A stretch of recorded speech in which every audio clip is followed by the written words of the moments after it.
Hello and welcome. Today, we are jumping right into a pretty intense public dispute between two teachers in the Torah observant community. And listen, this is way more than just a simple theological disagreement. We're talking about a direct, very public accusation over what makes a marriage legitimate in the eyes of God. And it all kicks off with a serious charge of deceit. Wow, right? The whole critique just explodes out of the gate with this incredibly sharp accusation. So, from the very beginning, the source material isn't framing this as some friendly debate. No, this is about justice, it's about transparency. This one sentence sets a serious confrontational tone, basically suggesting one teacher is actively trying to silence another. So let's get into the specifics. The source of this critique is a teacher named Pete Rambo, and his challenge is aimed squarely at another well-known teacher, Rico Cortes. And you got to understand, this isn't some private email exchange. This is a public calling out, which in any tight-knit community like this one is a really big deal. So where did this all start? Well, the whole thing stems from a video that Rico Cortes put out.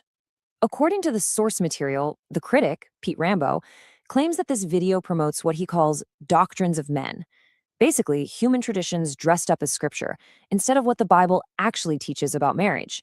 That accusation right there is the bedrock of this entire dispute. And that brings us right to the heart of the matter, the central question. What is the true biblical definition of marriage? The critic frames this whole thing as a battle between what the pure scripture says on one side and what later man-made traditions say on the other.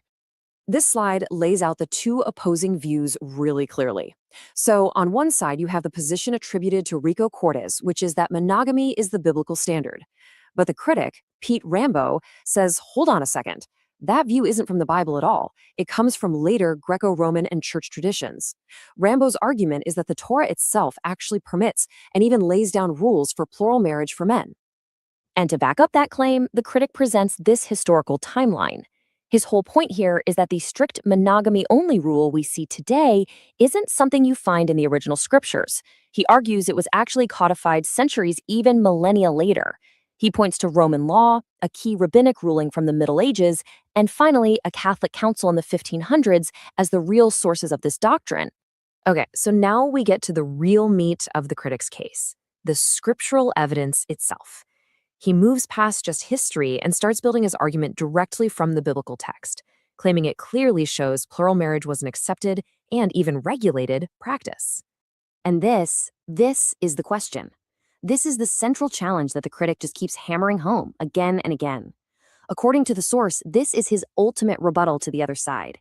He asks, if plural marriage is so wrong, just show me the verse. Where does God ever call it a sin?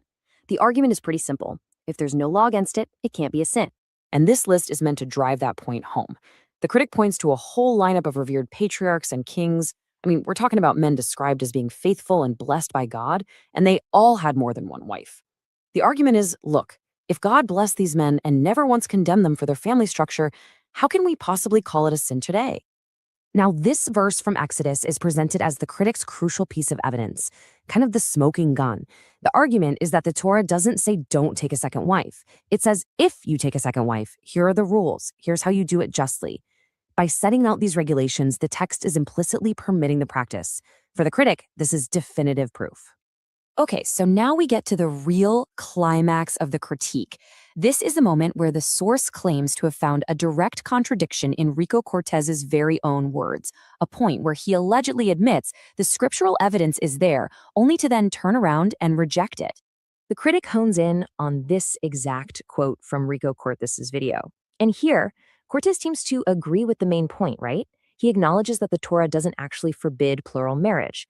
This is presented as a moment of clarity, a statement of fact based on the scripture. But then, almost immediately after, the critic presents this follow-up statement.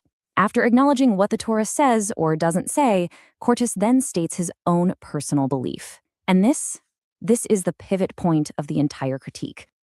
And boom, this slide captures the critic's central accusation perfectly.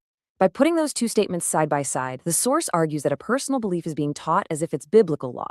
The charge is that I don't believe in it is being presented as if it means God forbids it. And that, to the critic, is a dangerous blurring of the lines. So you might be thinking, okay, it's a debate about marriage, but for the critic, this is so much bigger than that. The implications are massive. He's arguing that the definition of marriage is actually a foundational issue for the entire community and its ultimate prophesied destiny. The source then lays out this four-step path, and it really shows you what's at stake from the critic's point of view. It's like a chain reaction. First, you have to uphold what he sees as true scriptural marriage. From there, that allows for proper biblical headship in the home. That, in turn, helps rebuild strong families, which then form clans and tribes. And only then, with that whole foundation rebuilt, can the ultimate goal, the prophesied restoration of Kol Israel, or all of Israel, actually happen. So for him, this isn't just about marriage, it's about destiny. So where does this all end up? Well, it doesn't, really. According to the source, the conflict is still completely unresolved. After his critical comments were allegedly hidden, the critic threw down a gauntlet, a direct public challenge for a live debate to settle the issue once and for all, based on nothing but the scriptures. And that leaves us right back at the central question at the heart of this entire public critique. Once you set aside tradition, you set aside culture, and you set aside personal conviction, what does the text itself actually say? It's a challenge that forces everyone to go back to the source, and really, that's what this entire dispute is all about.